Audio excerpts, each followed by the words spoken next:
दोस्तों चाहे कुछ भी हो जाए, खासकर करवा चौथ माता को करवा चौथ के दिन भूल कर भी ये 3 चीज़ें कभी ना चढ़ाएँ, नहीं तो घोर अनर्थ हो जाएगा। ऐसी पूजा कोई भी सुहागन महिला ना करें। करवा चौथ का व्रत खंडित हो जाता है और आपके पति का जीवन संकट में पड़ सकता है। करवा चौथ माता को ये 3 चीज़ें भूल कर भी नहीं चढ़ानी चाहिए। इसके साथ ही साथ जानिए पूजा करने की शुभ मुहूर्त। दोस्तों यह व्रत गौरी माँ से संबंधित है, इसीलिए सच्चे दिल से एक बार कमेंट्स में जय माता पार्वती जरूर लिखिए। माता रानी के लिए एक लाइक और कमेंट तो बनता है और हमारे चैनल को सब्सक्राइब करके बेल आइकन प्रेस करना ना भूलें। दोस्तों अधिकतर औरतें करवा चौथ के दिन ऐसी गलतियां कर देती हैं जिसकी वजह से पति पत्नी को जिंदगी भर बड़ी से बड़ी मुसीबतों का सामना करना पड़ता है। माना जाता है करवा चौथ का व्रत कोई साधारण व्रत नहीं है। करवा चौथ के दिन एक गलती भी व्रतधारी के लिए बहुत भारी पड़ सकता है। वेद शास्त्रों में बताया जाता है, खासकर करवा चौथ के दिन चौथ माता को ये 3 चीजें कभी नहीं चढ़ानी चाहिए। इससे आपके पति पर कष्ट संकट आ सकते हैं और आपका व्रत भंग हो जाता है। दोस्तों करवा चौथ का त्योहार कार्तिक मास के शुक्ल पक्ष चतुर्थी को मनाया जाता है। करवा चौथ का व्रत इस साल 2022 में अक्टूबर के महीने में यानी कि 13 तारीख को मनाया जाएगा और इस दिन गुरुवार है और पूजा करने की मुहूर्त है शाम 6:01 से लेकर शाम 7:15 तक, जो कि पूजा का शुभ मुहूर्त रहेगा। इसी मुहूर्त में आपको पूजा पाठ करनी है और चांद निकलने का समय है रात 8:19, जो कि इस बार चांद जल्दी ही निकलेगा। दोस्तों सुहागन औरतों को करवा चौथ का दिल का इंतजार बड़ी बेसब्री से रहता है। करवा चौथ पर सुहागिन महिलाएं अपने पति की लंबी आयु के लिए व्रत रखती है। करवा चौथ का पर्व भारत ही नहीं बल्कि विदेशों में रहने वाली महिलाएं भी करवा चौथ का व्रत बड़े प्यार से निभाती है। करवा चौथ का व्रत बॉलीवुड की अभिनेत्रियां भी पूरे विधि विधान के साथ निभाती है। करवा चौथ का पर्व बहुत ही खूबसूरत पर्व माना जाता है। इससे बस किस्मत वाली महिलाएं ही रखती है। यह पति पत्नी के जीवन में खुशियां लाता है और प्यार को भी दोनों के बीच कई गुना बढ़ा देता है। यह व्रत पति भी पत्नी के लिए रख सकता है। आइए आप जानते हैं करवा चौथ पर चौथ माता को ऐसी कौन सी 3 चीजें हैं जो हमें नहीं चढ़ानी चाहिए जिससे कि हमें पाप न लगे। खासकर करवा चौथ पर ऐसी पूजा की किसी भी सुहागिन महिला को नहीं करनी चाहिए। और साथ ही जान लेते हैं कि करवा चौथ का व्रत किसे नहीं रखना चाहिए।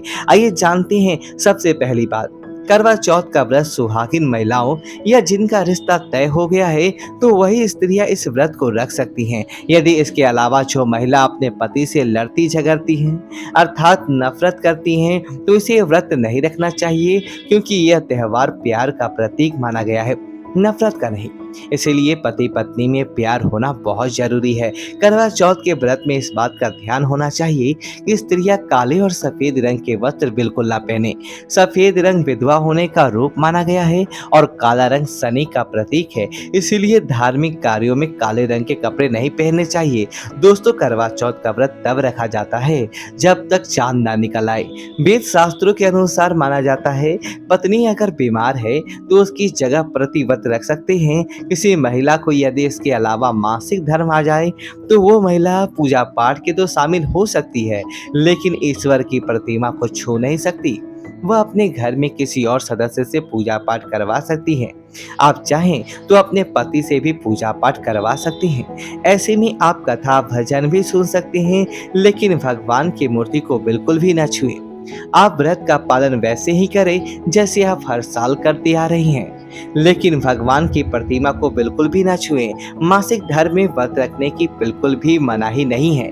ये आप मासिक धर्म रोकने के लिए मेडिसिन भी खा सकते हैं जिससे आपको इस समस्या से छुटकारा मिल सकता है, लेकिन हमारी सलाह आपको यही रहेगा कि मासिक धर्म को रोकने की मेडिसिन का उपयोग ना ही किया जाए तो बेहतर रहेगा, क्योंकि दोस्तों यह तो भगवान के ही देन है और इसमें आपको घबराने की जरूरत नहीं है। आप व्रत रखें, बस पूजा का सामान ना छुए और पूजा किसी और से करवा ले। इसके अलावा गर्भवती महिलाएं भी इस करवा चौथ के व्रत को रख सकती हैं, लेकिन डॉक्टर्स की राय अवश्य लेनी चाहिए। दोस्तों पति की निशानी जो मंगलसूत्र होता है उसे आप भी खरीदें या अपने पति से ले लें। दूसरी महिलाओं का मंगलसूत्र इस्तेमाल नहीं करना चाहिए। इससे आपके पति पर संकट आ सकती है। चौथ माता अर्थात माता पार्वती को प्रसन्न करने के लिए जितना ज़्यादा आपसे हो सके मांग में पूर्ण सिंदूर भरना चाहिए। माता रानी को सिंदूर से सची सवरी महिलाएं बहुत अच्छी लगती हैं और देती हैं सौभाग्यशाली होने का वरदान, क्योंकि सिंदूर और मंगलसूत्र माँ पार्वती से संबंधित है। कम से कम करवा चौथ पर मांग में भरपूर मात्रा में सिंदूर लगाना चाहिए और मंगलसूत्र गले में हर हर मय होना चाहिए। दोस्तों, करवा चौथ पे लाल और पीले रंग के कपड़े पहनना बहुत ही शुभ और श्रेष्ठ माना जाता है। इससे चौथ माता बहुत ही प्रसन्न रहती है और देती है वरदान। वहीं आप हरा, पीला, गुलाबी या लाल या मैरून ऐसा रंग के पहन सकते हैं। साथ ही भगवा रंग बहुत ही शुभ और मंगलकारी माना जाता है। दोस्तों, वहीं अगर आपके पास शादी का पुराना जोड़ा रखा है तो ये तो बहुत ही ज़्यादा शुभ माना जाता है। आप इसे भी पहन सकते हैं या किसी भी मार्केट से नया जोड़ा ला सकते हैं। दोस्तों, चौथ माता को करवा चौथ के दिन क्या नए चढ़ाएं, आइए जानते हैं। दोस्तों, जब आप करवा चौथ के लिए पूजा का सामान खरीदें तो याद रहे सीखी या तिलिया टूटी हुई नहीं होनी चाहिए, जो कि हम दिखा रही हैं।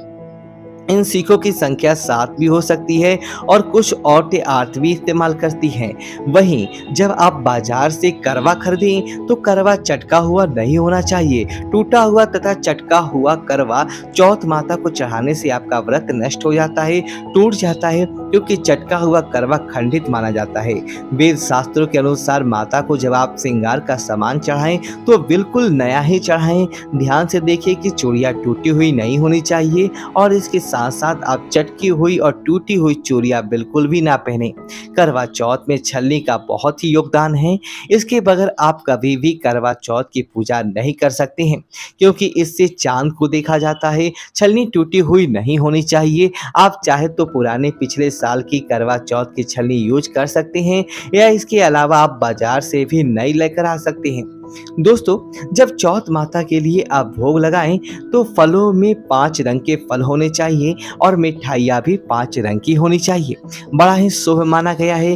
फलों में खासकर माता को नाशपाती ना चढ़ाएं, ये शुभ नहीं माना जाता। आप अपने मन के अनुसार भी फल और मिठाइयाँ रख सकते हैं। करवा चौथ में इस्तेमाल करने वाले चावल बाजार से खरीदें। चावल टूटे हुए बिल्कुल भी नहीं होने चाहिए। चावल साफ और सफेद होने चाहिए। माता के लिए जब आप नारियल अर्पित करें तो वह जटा वाला अर्थात पानी वाला नारियल होना चाहिए और माता के लिए लाल चुनरी चढ़ाना सर्वश्रेष्ठ अति उत्तम माना गया है। करवा चौथ की पूजा जहाँ कर रही हैं उसके आसपास का स्थान साफ सुथरा होना चाहिए। उसके आसपास झाड़ू पोछा रखा हुआ नहीं होना चाहिए और वहाँ से जूते चप्पल भी दूर हटाकर रखने चाहिए, क्योंकि ये यदि ऐसा होता है तो इससे व्रत टूट जाता है। दोस्तों, वेद शास्त्रों में कहा जाता है कि चौथ माता भी ऐसी पूजा में शामिल नहीं होती जहाँ झाड़ू पोछा जूते चप्पल अगर सामने पड़े होते हैं। करवा चौथ की पूजा में चौथ माता की चौकी को लाल कपड़े से सजाना चाहिए। इस बात का विशेष ध्यान रखें। चौथ पूजा के लिए जब आप करवा चौथ का फोटो लगाएं तो वह फटा हुआ बिल्कुल भी नहीं होना चाहिए। फटा गला फोटो खंडित माना जाता है। फोटो संपूर्ण होना चाहिए और तस्वीर पर फूलों की माला जरूर चढ़ा लेनी चाहिए। करवा चौथ की पूजा में कथा अवश्य सुननी चाहिए या फिर आपको बैठकर अवश्य पढ़नी चाहिए। कथा जब आप पढ़ें तो आपकी मुट्ठी में थोड़े से चावल होने चाहिए। दोस्तों, कथा आप वीडियो द्वारा भी सुन सकते हैं। वीडियो को लाइक करें, चैनल को सब्सक्राइब करें। धन्यवाद दोस्तों।